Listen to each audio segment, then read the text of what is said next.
한 문학가가 이런 글을 썼어요. 은혜를 주셨는데 은혜를 감당하지 못한 그런 내용입니다. 제가 한번 읽었는데요. 이렇게 글을 보니까 됐어요. 예수님께서 한 주정꾼을 만납니다. 그 주정꾼은 전날에 절름발이었던 사람을 고쳐줬어요. 얼마 후에 예수님이 그 사람을 만났는데 그 사람이 주정꾼이에요. 그래서 물어봤어요. 이 사람아, 자네는 왜 주정꾼이 됐는가? 내가 자네를 고쳐주지 않았는가? 그랬더니 그 주정꾼이 이런 얘기를 하더랍니다. 맞습니다. 당신이 나를 절름발이에서 고쳐줬습니다. 그런데 절름발이에서 고침 받았습니다. 어떻게 살으라는 겁니까? 어디 가서 뭘 해먹고 살으라는 것입니까? 나는 그 자체가 싫었습니다. 나는 그냥 절름발이가 더 나을 뻔했습니다. 이러더라는 거예요. 다시 이제 예수님께서 길을 가시다가 창녀 하나를 만납니다. 그 창녀는 옛날에 예수님께서 창녀의 속을 해서 구원해 준 사람이거든요. 건져준 사람인데 물어봤어요. 이 여인아, 왜 또다시 창녀가 됐느냐 하고 물어봤습니다. 그랬더니 그 여자가 하는 말입니다. 맞습니다. 나는 당신이 창녀의 속을 해서 건져줬습니다. 그래서 새 사람이 된 것 같았는데 창녀를 살아가면서 창녀로 사는 그때가 더 좋았습니다. 내가 나와서 직업을 갖자니 사람들이 알려주지도 않고 사람들이 나를 우습게 보고 나는 그래서 또다시 창녀의 생활을 할 수밖에 없었습니다. 또다시 한참 가는데 세 번째 사람을 만납니다. 불량자를 만났어요. 이 사람아, 자네는 내가 소경되었을 때 고쳐준 사람 아닌가? 왜 또 불량자가 됐어? 맞습니다. 나는 당신이 나를 고쳐줘서 이렇게 눈을 떴습니다. 그런데 내가 이런 직업을 갖자 하니까 내 마음에 드는 게 하나도 없었습니다.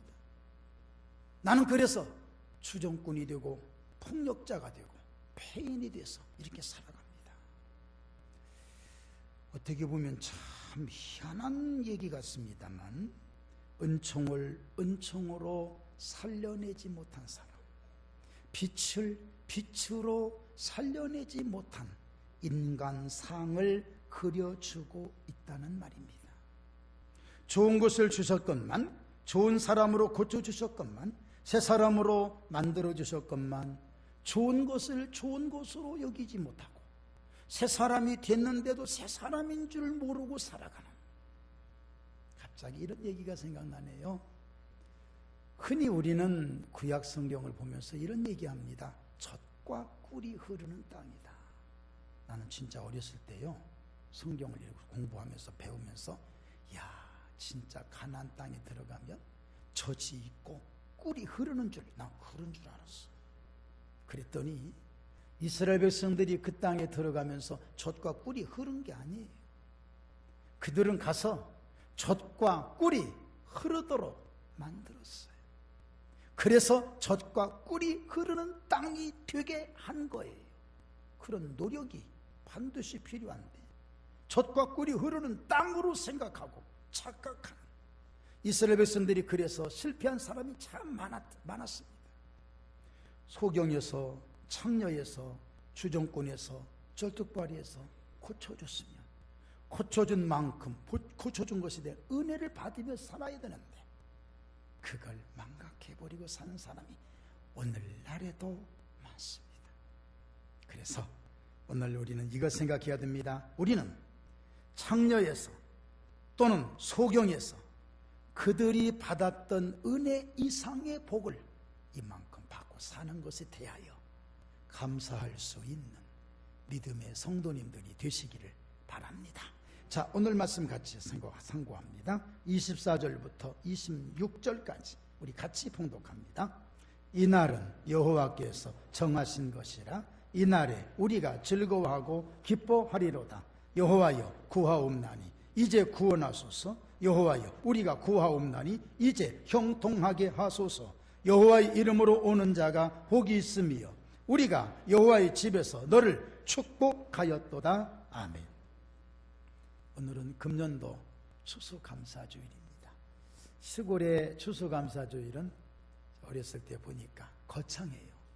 어떤 농사 많이 짓는 분들은요, 막 소에 구루마 우마차에다가 막 쌀, 막 이런 걸 잔뜩 싣고, 그게 이제 한 해 농사 짓는 것에 거의 10분의 1 정도를 하나님께 드리러 막 갑니다. 막 저쪽에서도 우리 너무 좋았어요. 그게 교회에 쌓아놓을 데가 없어서 다시 막 방앗간 빌려서 막 쌓아놓고 그걸로 교회 1년 예산을 삼는 참 재미있는 광경을 시골에서 봅니다. 근데 이 도시에서는 이런 추수감사절의 개념이 별로 많이 느껴지질 않습니다. 이스라엘 백성들이 소원 4가지가 있습니다. 하나는 내가 지은 집에서 한번 마음 편하게 다리 뻗고 살아보는 거. 왜? 그들은 유목민이니까 여기서 오늘 밤 자고 다시 출발해야 되는, 그러니까 자기네들이 지은 집에서 한번 마음껏 다리 펴고 사는 것이 첫 번째 소원. 두 번째 소원은 내가 판 우물 한번 퍼먹어보고 가는 거. 여러분, 우리 생각하고는 개념이 틀려요. 세 번째 축복은 뭐냐? 내가 땅을 파서 거기에다가 씨 뿌려서 거둔 것을 좀 먹어보는 거. 세 번째 축복. 네 번째는 뭐냐? 그것을 좀 창고에다가 이렇게 좀 가둬놓고 좀 저장해놓고 사는 거. 이 4가지. 한번 해보세요. 시작. 그래갖고 이렇게 되고 이렇게 되고 이렇게 된 거예요. 맞아요. 맞는 얘기예요. 오늘 우리들은 거기에 비하면 참 복이 많지요. 24절 오늘 이렇게 말씀합니다. 이날은 여호와께서 정하신 것이라 이날에 우리가 즐거워하고 기뻐하리로다. 이날 추수감사절날, 이날 주일날, 또 다른 성경 보면 이날, 맨날, 매일, 항상, 언제나, 늘 이것이 계속 이어져야 하는 하나님의 약속이 거기에 있습니다. 또 있습니다. 26절에 보니까 여호와의 이름으로 오는 자가 복이 있으며 여호와의 집에서 너희를 축복하였도다. 오늘 저도 여러분 여호와의 집에서 주님의 이름을 빌려서 여러분들에게 축복을 선포할 텐데, 지금 이 축복, 이 성경 말씀 그대로 여러분에게 임하기를 주님의 이름으로 축원합니다. 항상 드리는 축복입니다만 영혼이 잘 되고 범사가 잘 되고 강건한 은혜가 있기를 바랍니다. 이것이 바로 삼박자 축복이라고 말을 많이 하는데, 이것이 요한일서 3장 1절, 요한 3서 1장 2절, 사랑하는 자여 네 영혼이 잘된 같이 네가 범사에 잘 되고 강건하기를 내가 간구하노라. 그런 이 축복을 어떻게 받아야 되느냐? 내가, 내 자녀들이 주 안에서 믿음 생활 잘하는 것보다 더 즐거움이 없도다. 제자리에 서야 되겠지요. 그 다음 또 하나, 여러분들 자녀들을 위한 복입니다. 시편 144편 12절, 우리 아들들은 어리다가 장성한 나무들과 같으며 우리 딸들은 궁전의 양식대로 아름답게 다듬은 모퉁이 돌들과 같다. 우리 아들들 장성한 나무, 여러분 나무도 참 좋은 나무, 그 다음에 우리 딸들은 궁전, 하나님의 교희, 식양, 양식대로, 말씀대로, 규칙대로 자라난 우리 모든 자녀들이 이렇게 자라나야 돼. 이게 자녀의 축복이에요. 형통한 복을 선언합니다. 여러분 이 복을 받으시는데 신명기 28장 6절 저 따라서 합시다. 네가 들어와도 복을 받고 나가도 복을 받을 것이니라. 여러분 그거 받을 만하지요? 받아야 되겠지요? 당연히. 여러분의 오늘 여러분 머리에 하나님께서 꼭 기름 부어주셔서 기름이 저 밑에 발바닥까지 흘러내리고 그 발로 밟는 곳곳마다 기름진 은혜가 가득하기를 축원합니다. 그 다음에 또 하나, 여러분들 자 영혼이 잘 되는 그런 복과 자녀들에 대한 복과 형통한 복을 받았어요. 그대로 살으렵니까? 우리에게는 선교의 복을 받아야 돼. 사도행전 1장 8절, 오직 성령이, 똑같이 합니다. 시작. 오직 성령이 너희들에게 임하시면 너희가 권능을 받고 예루살렘과 온 유다와 사마리아와 땅끝까지 이르러 내 증인이 되리라 하시니라. 여러분 우리 교회가 선교의 복을 꼭 받게 되기를 바랍니다. 그렇습니다. 예루살렘 교회가 번창하면서 각 곳곳에 복음이 증거됐던 것처럼 우리 교회가 모체가 되고 모든 곳곳마다 하나님의 교회가 세워지고 선교사들이 파송되면 최고의 축복이지요. 여러분, 선교사들은 바로 저기 계신 우리 외국인들도 선교사예요. 여기서 은혜 좀 받고 예수로 완전히 바싹 타가지고 자기 나라 가서도 꼭 예수님 증거하는 그런 분들로 변화됐으면 참 좋겠습니다. 큰 소리로 아멘 합시다. 27절에서 29절 말씀을 같이 한번 봉독하고요. 시작. 여호와는 하나님이시라. 그가 우리에게 빛을 비추셨으니 밧줄로 절기의 제물을 제단불에 멜지어다. 주는 나의 하나님이시라. 내가 주께 감사하리이다. 주는 나의 하나님이시라. 내가 주를 높이리이다. 여호와께 감사하라. 그는 선하시며 그의 인자하심이 영원함이로다. 아멘. 그가 우리에게 빛을 비추셨답니다. 그 빛은 어떤 빛인 줄 아십니까? 어두움에 있던 나를 인도해다가 밝은 빛이 있는 곳으로 장소 옮겨주신 거예요.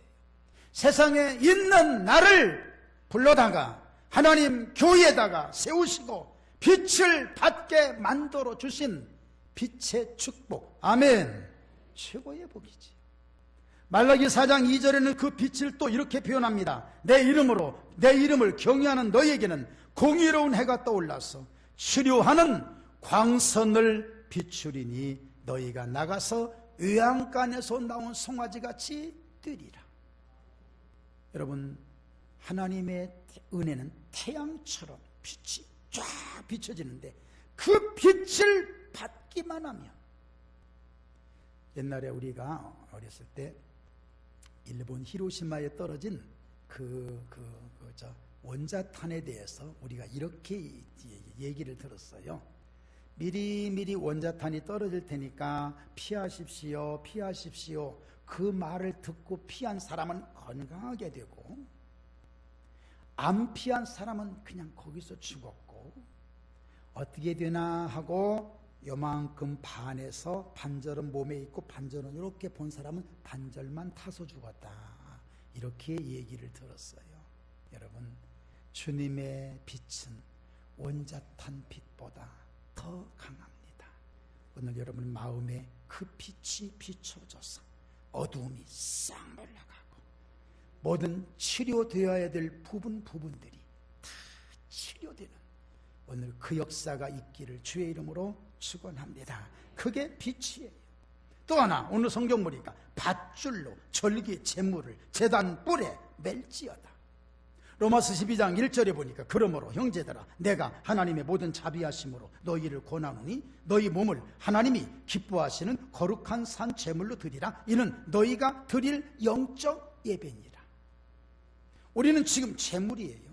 제물을 끌어다가 저 세상에 있는 우리를 제물 삼아서 너를 내가 받기를 원한다, 내가 너를 만나기를 원한다, 이 뜻이에요. 제물 삼아서 우리를 밧줄로 매놓고 끌어다가 제단뿔 하나님의 교회에다가 딱 놓고 하나님 교회 기둥에다 우리를 지금 묶어놔 버렸어요. 여러분, 묶여진 상태는 아무 일도 못합니다. 하나님이 우리를 묶어 놓으시고 당신의 제물을 삼으시고 당신 것으로 삼으시고, 이것이 바로 뭐냐? 사랑의 줄이에요. 이 사랑의 줄은 멀리 갈 수가 없어요. 이 사랑의 줄을 매여 있는 사람은 하나님이 책임져 주시고, 어디를 가더라도 줄만 당겨놓으면 돼요. 줄만 당기면 다시 돌아올 수밖에 없는 하나님의 축복이 그렇게 임하게 되기를 바랍니다. 그런 은혜를 받은 자에게서 나온 신앙의 고백은 뭐냐? 28절이에요. 따라서 합시다. 주는 나의 하나님이시라. 한 번 더 따라서 하세요. 내가 주께 감사하리이다. 한 번 또 따라서 하세요. 주는 나의 하나님이시라. 더 합니다. 내가 주를 높이리이다.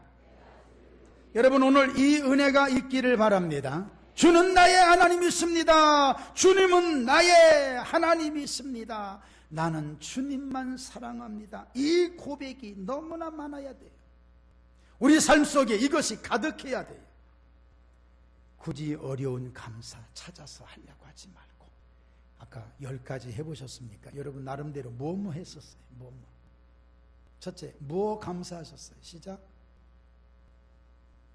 잊어버리셨죠? 금방. 내가 살아있는 거, 내가 예수 믿고 하나님 자녀 된 거, 내 앞에 천국이 보장된 거, 말하고 보고 들을 수 있는 것, 이걸 분석해봐. 말하고 보고 들을 수 있는 것도, 깨달을 수 있는 것도 감사. 안 감사, 여러분 감사하지 않을 게 뭐가 있어? 모두 다 원망으로 생각하면, 여러분 원망의 안경을 끼고 보면 다 원망거리예요. 저 사람은 왜 저렇게 걸어가? 저 사람은 왜 빨간 옷을 입고 왔대? 저 사람 오늘 검정 옷을 왜 입고 왔대? 오늘 같은 날. 여러분 나름대로 불평거리가 될 거예요. 감사해보세요. 감사의 안경을 끼고 쳐다보세요. 그래, 저분은 저래서 멋있더라, 저분은 저래서 좋더라. 어떻습니까 여러분? 만들기 나름이에요. 만들으십시오. 감사거리 만들으십시오. 믿음의 동력자 주시고 섬길 수 있는 교회 주신 거 감사하잖아요. 여러분 여기까지 오셨는데, 하나님 교회까지 오셔서 오늘 감사 하나도, 교회에 대한 감사가 하나도 없이 간다면 얼마나 섭섭하겠어요. 얼마나. 여러분 여행을 많이 가야 된다 그래요. 왜 그러냐니까 하나님이 만들어 놓으신 것을 보고, 이야 하나님이 너무 잘 만들어 주셨다, 그렇게 해야 하나님이 안 섭섭하다네. 그러니까 여행을 많이 가야 된다 그래요. 그것도 괜찮은 거예요. 마음껏 감사하십시다. 민내 곱내하지만 그래도 함께 살붙이 하면서 살아가는 가족이 있다는 거 감사하지 않아요? 가족이 죽어도 싫어요? 그렇진 않잖아요. 그 가족이 있어서 행복하잖아요. 그리고 내 옆에 계신 분이 있어서 신앙생활이 같이 이루어지는, 옆에 분에게 한번 이렇게 인사하세요. 만나서 감사합니다. 만나서 감사합니다. 감옥하고 수도원과의 공통점과 차이점이 있다 그러지요. 감옥과 수도원의 공통점, 자유가 없다. 매여 있으니까. 또 공통점, 잠자리가 시원치 않다. 감옥이 호텔처럼 있진 않잖아요. 수도원, 잠자리 불편한, 음식 별로 안 좋다. 그게 공통점이에요. 차이점은 뭐냐? 감옥은 원망에서 시작해서 하루해를 마치는데, 수도원은 감사로 시작해서 하루해를 마치는, 이거 차이점이랍니다. 우리 교회가 감옥이 될 수도 있어요. 여러분 하기 나름입니다. 어떤 분은 이 교회에 와서 감옥처럼 살아가요. 얼굴 하나 펴지 않고 행복이 없어요. 교회에 와서도 행복하지 않으면 어디 가서 행복하려고 하는지 모르겠어요. 나 그분들 정말 기적이에요. 어떻게 교회에 와서도 행복이 없을까? 참 훌륭한 분이, 고명하신 분이. 교회에 오면 행복해야 돼요. 설령 행복거리가 없다 하더라도, 사람을 바라보고 세상 바라보면 행복거리가 아니라 하더라도 하나님 바라보면 행복거리가 나오잖아요. 그걸 찾아내는 것이 신앙이지. 이곳에서 불평거리 익숙해져서 집에 가보세요. 여러분의 웃음이 진정한 웃음이며 여러분의 행복이 진정한 행복이 되겠습니까? 여기에서 행복을 만들어서 하나님께 영광 돌리시기를 바랍니다. 바울과 실라가 감옥에 들어갑니다. 그들은 감옥이에요. 원망 불평으로 얼마든지 감옥으로 만들 수밖에 없었어요. 그놈들이 나를 누군 줄 알고, 내가 누군 줄 알고 나를 감옥에 넣어? 좋다. 어디 한번 실라야 이거 종이하고 이 지필묵을 가져와라. 가져와서 고소장 써고 항소하고 로마 시민권 가지고 나서서 얘기하고 그 사람을 아예 박살 내버릴 수도 있었죠. 바울과 실라는 사람 대상 삼지 않고 대상을 하나님께 삼고 기도하고 찬양했어요. 여러분, 육신의 방법으로 해결할 것은 육신의 방법으로 해결해야 되지만 영적인 방법은 영적인 방법으로 해결해야 감사가 나오게 될 줄로 믿습니다. 그게 믿음이에요. 그게 믿음. 그렇게 할 줄 아는 게 믿음이에요. 영적인 것도 육적인 방법으로 하려니까 안 되는 거예요. 그러니까 기쁨이 없는 거야. 생각해 보세요. 성령님이 함께 하셔야 기쁨이 있지. 하나님의 일, 거룩한 일을 보고도 기쁘지 못한 사람은 육적인 방법으로 해결하기 때문에 안 되는 거예요. 그걸 바꾸세요. 바꾸세요. 하나님의 은혜로 바꾸시고 성령의 은혜로 바꾸면 감옥이 변하여 천국이 되고 간수의 가족이 다 예수 믿게 되는 기적의 역사가 일어날 줄로 믿습니다. 그렇게 되는 곳이 천국이에요. 말씀 정리할게요. 날마다 즐거워합시다. 날마다 어떤 일 때문에 즐거운 것이 아니라 즐거워하다 보면 안 좋은 것도 즐거워지는 즐거움으로 변화되는 역사가 있기를 바랍니다. 우리는 지금 사랑의 줄로 매여 있어요. 사랑의 줄로. 그것 자체가 축복입니다. 작은 감사는 큰 기적을 끌어올 수 있는 자석입니다. 지남철입니다. 작지만 감사하면 하나님은 열어주실 줄 믿습니다. 기도하겠습니다. 통성으로 다시 한번 손가락으로 세가면서 하나님, 아까 그것 또다시 감사합니다. 10가지만 손으로 세면서 감사하겠습니다. 살아계신 하나님 아버지, 고맙습니다. 주님의 은혜로 이끌어 주셔서 고맙습니다. 하나님 능력과 하나님 권능이 가득하게 하시고 성령의 충만함 속에 부족함이 없는